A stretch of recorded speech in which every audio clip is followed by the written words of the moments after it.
他只是不想上班，多睡了5分钟。结果醒来后就发现了一件怪事，他感觉私密部位很不舒服，还头晕恶心，浑身没力。林雨桐突然意识到自己可能是被人迷奸了，因为他每天睡觉前都有个习惯，那就是仔细的把窗户锁死。可今天醒来后，窗户竟然是打开的。更诡异的是，他从不系睡衣最上面的那个扣子，可现在扣子却是系好的。种种迹象都能表明有人在昨夜进过他的房间。为了验证这个可怕的念头，他找到当医生的亲哥，让哥哥帮自己做检查。可不查不要紧，这一查竟真的查出了一件大事。你睇得驗出異味。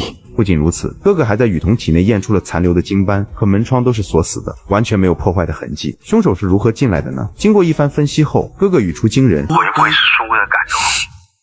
听到这话，雨桐立马联想到一个人，那就是公司的同事阿俊。阿俊刚来单位不久，似乎对雨桐有爱慕之情，总喜欢跟在雨桐身后，这让他感到有点不舒服。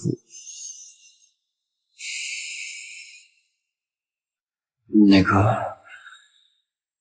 你吃饭了？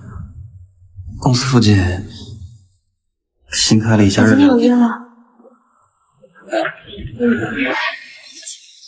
更可疑的是，有一次雨桐意外扭伤了脚，阿俊主动送她回家，还提出要去家里坐坐。雨桐当然不答应，可当她上楼后，阿俊却没有急着离开，而是点了一支香烟，死死地盯着楼上，直到看到卧室里的灯亮起。如今想来，他很有可能是在确认房门号。为了揪出凶手，雨桐决定主动出击。阿俊有抽烟的习惯，只要能拿到烟蒂，就能做 DNA 对比，将真凶绳之以法。于是他趁阿俊抽烟时，偷偷来到他身边，假装在取快递，实则是在默默观察。等对方离开后，他迅速来到垃圾桶旁，取出事先准备好的证物袋，将烟蒂放到了里面。可经过检验后，结果却让他大跌眼镜，阿俊根本就不是凶手。出于愧疚，雨桐将阿俊约了出来，并将事情的原委全盘托出。可当阿俊得知一切后，竟做出了一个惊人的推断，凶手很可能是雨桐的亲哥哥林文照。他并非无的放矢，首先乙醚是管制药物，除了医生之外很难搞到，其次是哥哥有家里的钥匙，可以随意进出，对家里的一切了如指掌。最可疑的是，雨桐明明不喜欢喝牛奶，但哥哥却每天都来送。上次买的牛奶你动了没动？都过期了。讲到这里，雨桐顿时被惊出一身冷汗，回想起当初告诉哥哥这件事时，他的反应是有些不正常。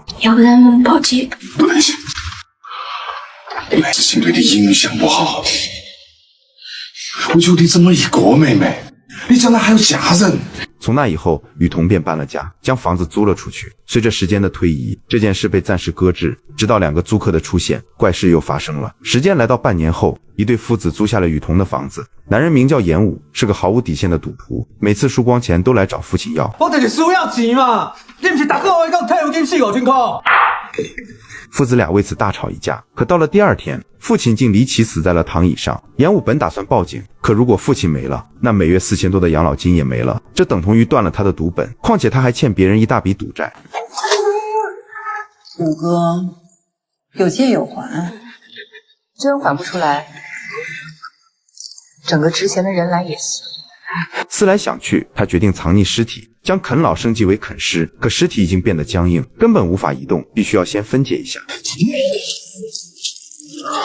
他把尸体放进浴缸，在浴缸里注满水，再倒上防腐的福尔马林，计划将父亲做成标本。可这样下去不是办法，迟早会被人发现。这时他注意到家里的墙上有个洞，洞里是中空的，刚好可以容纳一个人。如果把尸体砌进墙里，那样就能一劳永逸。说干就干，他来到建材市场，买了水泥和瓷砖。可就在一切准备就绪时，诡异的事却发生了。他发现家里好像还有第3个人，箱子里的福尔马林被动过，还洒了一地。他壮着胆子上前查看。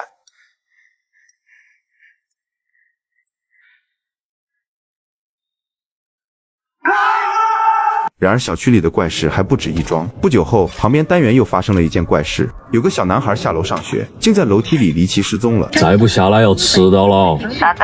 还没下去啊？没有。啷个可能？他早就出门了。好了。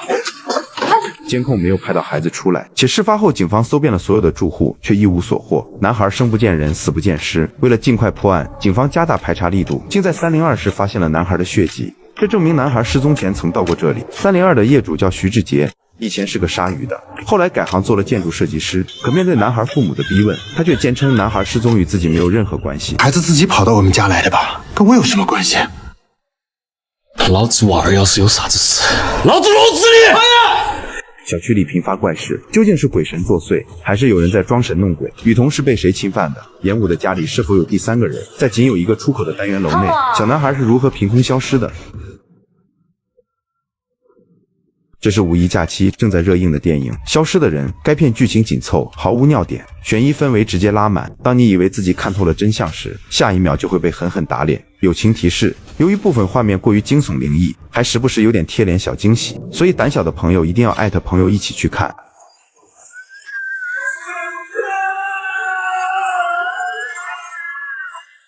你确定不进屋里看一下吗？